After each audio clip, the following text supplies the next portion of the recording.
Di usianya yang seharusnya menikmati masa tua, kakek ini justru masih bergelut menjalani perjuangan hidup. Ia menawarkan jasa sol sepatu demi mencari nafkah, membayar kebutuhan sehari-hari. Kakek berusia 70 tahun ini juga berjuang keras mengais rezeki demi membayar kontrakan agar ada tempat berlindung dan tidak tinggal di jalanan. Dengan penghasilannya yang tak seberapa, kakek tukang sol sepatu ini tak jarang menunggak membayar kontrakannya. Di sisi lain, kisah pilu kakek tukang sol sepatu ini memprihatinkan karena ternyata ia hidup sebatang kara. Ia mengaku merindukan anaknya yang tiada kabar karena sudah lama terpisah. Ya, kisah pilu kakek tukang sol sepatu ini dialami oleh kakek bernama Komar, 70. Diketahui kakek Komar, lansia tukang sol sepatu ini tinggal di Taman Induk, Cipayung, Depok, Jawa Barat. Ia sehari-hari berkeliling menawarkan jasanya memperbaiki sepatu atau sol sepatu. Pilunya, penghasilan yang didapatkan kakek Komar ternyata tak seberapa. Rata-rata ia hanya mendapatkan pendapatan Rp20.000 saja per hari. Dengan uang tersebut, kakek Komar pun gigih menabung sebagian penghasilannya untuk membayar kontrakan. Sedangkan sisa penghasilannya ia pergunakan untuk makan sehari-hari. Biasanya kakek Komar berkeliling menjajakan jasa sol sepatu dari Taman Induk, Depok sampai Sukaraja, Bogor. Selama mengais rezeki, tak jarang kakek Komar mengalami musibah.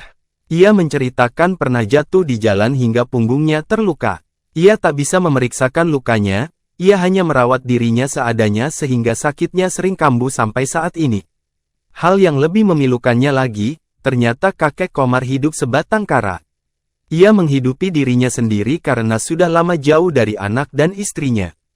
Kakek Komar pun mengaku sering menahan rindu kepada anak satu-satunya. Ia mengaku sudah terpisah dengan anaknya yang bernama Arianto itu lebih dari 20 tahun. Kakek Komar juga sudah lama berpisah dengan istri dan sampai saat ini tidak dapat menghubunginya. Untuk menahan rindu kepada anak dan istrinya, ternyata ia sampai merasa sesak di dada. Selama berpisah dari keluarga, ia hanya bisa bertahan hidup. Bahkan di kontrakannya pun tak ada barang berharga. Ia bahkan beliau menaruh baju di dalam tas saja. Beruntungnya, kakek Komar selalu mendapatkan keringanan dari pemilik rumah jika menunggak bayar kontrakan. Selain berharap bertemu kembali dengan keluarga, kini kakek Komar berharap suatu saat nanti bisa memiliki sepeda. Dengan fisiknya yang semakin renta, ia ingin keliling menjajakan sol sepatu menggunakan sepeda agar punggungnya tak lagi sakit. Kisah pilu kakek Komar tukang sol sepatu ini viral dibagikan akun Instagram @keongpartners_in_goodness, dikutip tribunjabar.id, Kamis, tanggal 10 Oktober tahun 2024.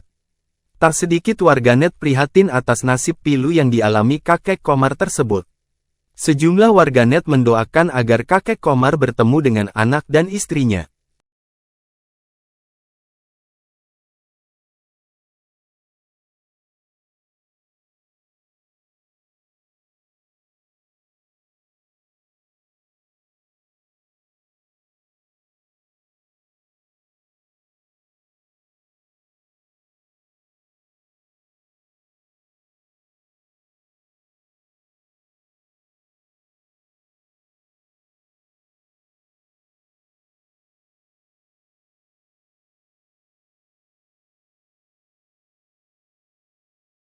Download Tribun X sekarang, menghadirkan lokal menjadi Indonesia. Terima kasih sudah nonton, jangan lupa like, subscribe, dan share ya.